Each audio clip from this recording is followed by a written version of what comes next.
ദൈവനാമം മഹത്വപ്പെടുമാറാകട്ടെ. നിങ്ങൾ ശ്രവിക്കുന്നത് Jesus voice message. എല്ലാ ശ്രോതാക്കൾക്കും നോമ്പുകാല ധ്യാന ചിന്തയിലേക്ക് സ്വാഗതം. അല്പസമയ ധ്യാനത്തിന് ഒരു വചനം വായിക്കുന്നു. അപ്പോസ്തല പ്രവൃത്തികൾ 14-ാം അധ്യായം 15-ാം തിരുവചനം. പുരുഷന്മാരെ, നിങ്ങൾ ഈ ചെയ്യുന്നതെന്ത്? ഞങ്ങൾ നിങ്ങളോട് സമ സ്വഭാവമുള്ള മനുഷ്യരത്രേ. നിങ്ങൾ ഈ വ്യർത്ഥ കാര്യങ്ങളെ വിട്ട് ആകാശവും ഭൂമിയും സമുദ്രവും അവയിലുള്ള സകലവും ഉണ്ടാക്കിയ ജീവനുള്ള ദൈവത്തിങ്കിലേക്ക് തിരിയണം എന്നുള്ള സുവിശേഷം ഞങ്ങൾ നിങ്ങളോട് അറിയിക്കുന്നു. കർത്താവിൽ പ്രിയരെ, ഈ പുതിയ ദിവസത്തിൻ്റെ പ്രഭാതത്തിൽ നോമ്പുകാല ധ്യാന ചിന്തയുമായി ബന്ധപ്പെട്ട് പൗലോസ് പ്രഘോഷിച്ച ഒരു ഉപദേശം പ്രാർത്ഥനയോടെ ധ്യാനിക്കാം. നാം വായിച്ചു കേട്ട അപ്പോസ്തല പ്രവൃത്തികൾ 14-ാം അധ്യായം 15-ാം തിരുവചനം അടിസ്ഥാനമാക്കി നാം ചിന്തിക്കുമ്പോൾ,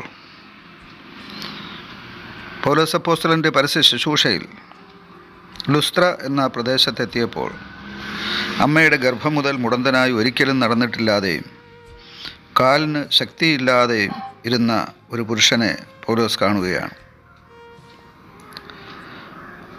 കണ്ട മാത്രയിൽ പൗലോസ് അവനെ ശ്രദ്ധിക്കുകയാണ്.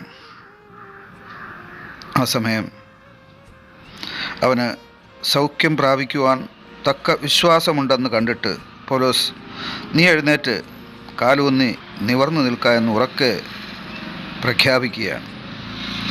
ആ സമയം തന്നെ അവൻ കുതിച്ചെഴുന്നേറ്റ് നടക്കുകയാണ്. അത്ഭുതകരമായ ഒരു രോഗശാന്തിയാണ് ആദ്യം ഇവിടെ നാം കാണുന്നത്. തുടർന്ന് നടക്കുന്ന കാര്യങ്ങൾ വളരെ വിചിത്രമായി തോന്നാം. ആ പ്രദേശത്തിലെ പുരുഷാരം ഈ പൗലോസിനെയും കൂടെയുള്ള ബർന്നബാസിനെയും ഇന്ദ്രനെന്നും ബുധനെന്നും പേർ വിളിച്ചുകൊണ്ട് പൂമാലകളും അതുപോലെ കാളകളെയും കൊണ്ട് ബഹുമാനിക്കുവാൻ, ആദരിക്കുവാൻ, യാഗം കഴിക്കുവാൻ അടുക്കുന്നതാണ് നാം കാണുന്നത്. ആ സമയത്താണ് പൗലോസ് അപ്പോസ്തലൻ അവരുടെ ഇടയിലേക്ക് ഓടിച്ചെന്ന് ആ വിഗ്രഹാരാധനയെ, ആ മനുഷ്യ ആരാധനയെ തടഞ്ഞുകൊണ്ട്, നിങ്ങൾ ഈ വ്യർത്ഥ കാര്യങ്ങളെ വിട്ട് ആകാശവും ഭൂമിയും സമുദ്രവും അവയിലുള്ള സകലവും ഉണ്ടാക്കിയ ജീവനുള്ള ദൈവത്തിങ്കിലേക്ക് തിരിയണമെന്നുള്ള സുവിശേഷം അറിയിക്കുന്നത്. സത്യത്തിൽ ദൈവസന്നിധിയിൽ നാം ഈ നാളുകളിൽ നോമ്പുകാലമായി ആചരിക്കുമ്പോൾ ഈ വചനത്തിന് വളരെ പ്രസക്തിയുണ്ട്. യഥാർത്ഥമായ സുവിശേഷത്തിൻ്റെ സാരാംശം നാം ഇവിടെ കാണുകയാണ്. അത് ഈ ഭൂമിയിൽ നാം ജീവിക്കുമ്പോൾ നമ്മുടെ ഇടയിലുള്ള വ്യർത്ഥ കാര്യങ്ങളെ വിട്ട്, ഈ വ്യർത്ഥ കാര്യങ്ങളെന്ന ആ ഒറ്റ വാക്കിൽ അനവധി ആചാരങ്ങളുണ്ട്, അനുഷ്ഠാനങ്ങളുണ്ട്. അതുപോലെ ദൈവവചനത്തിന് വിരുദ്ധമായ, ദൈവം വെറുക്കുന്ന നിരവധി പാപങ്ങളുണ്ട്. ഇത് ഓരോന്നായി വിസ്തൃതമായി പറയേണ്ട ആവശ്യമില്ല. പാപത്തിൻ്റെ പട്ടികയിലുള്ള വിഷയങ്ങൾ നമുക്കറിയാം. എല്ലാ പാപങ്ങളെയും ചേർത്ത് ഒറ്റ വാക്കിൽ പൗലോസ് ഇവിടെ പറയുന്നത് വ്യർത്ഥ കാര്യങ്ങളെന്നാണ്. ആ വ്യർത്ഥ കാര്യങ്ങളെ വിട്ട് ദൈവത്തെങ്കിലേക്ക് തിരിയുന്ന അനുഭവമാണ് ഈ കാലങ്ങളിൽ നമുക്ക് ആവശ്യമായിരിക്കുന്നത്. പാപം നമ്മെ മാടി വിളിക്കുമ്പോൾ, പാപം ആകർഷിക്കുമ്പോൾ, പാപം ചെയ്യുവാൻ പ്രേരണ ഉണ്ടാകുമ്പോൾ ആ വ്യർത്ഥ കാര്യങ്ങളെ വിട്ട് ദൈവത്തെങ്കിലേക്ക് തിരിയുന്ന അനുഭവം, ഇത് ഈ കാലത്ത്, പ്രത്യേകിച്ച് നോമ്പ് കാലത്ത് അത്യന്താപേക്ഷിതമായ ഒന്നാണ്. ദൈവസന്നിധിയിൽ ഭയഭക്തിയോടെ, പ്രാർത്ഥനയോടെ ദൈവവചനം ധ്യാനിക്കുവാനായിരിക്കുമ്പോൾ എന്തെങ്കിലും ഇനിയും വിട്ടുപേക്ഷിക്കുവാൻ പാപത്തിൻ്റെ പട്ടികയായി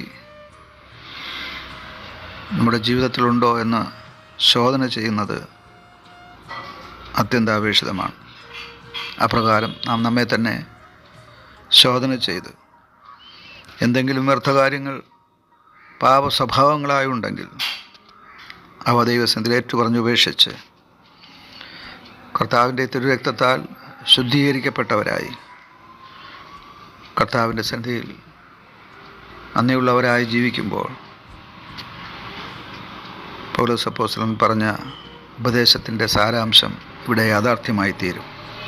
ആമേൻ.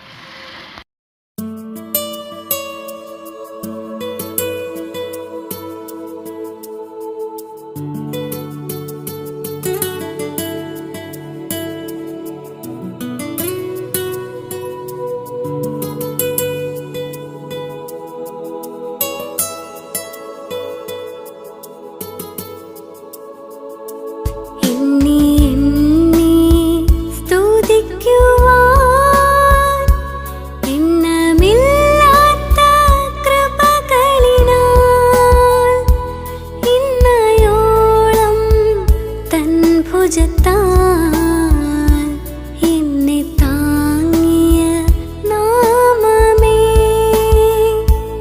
ഇന്നയോളം തൻ ഭുജത്താൽ എന്നെ താങ്ങിയ നാമമേ, എന്നെ എണ്ണി സ്തുതിക്കുവാൻ എണ്ണമില്ലാത്ത കൃപകളിനാൽ ഇന്നയോളം തൻ ഭുജത്താൽ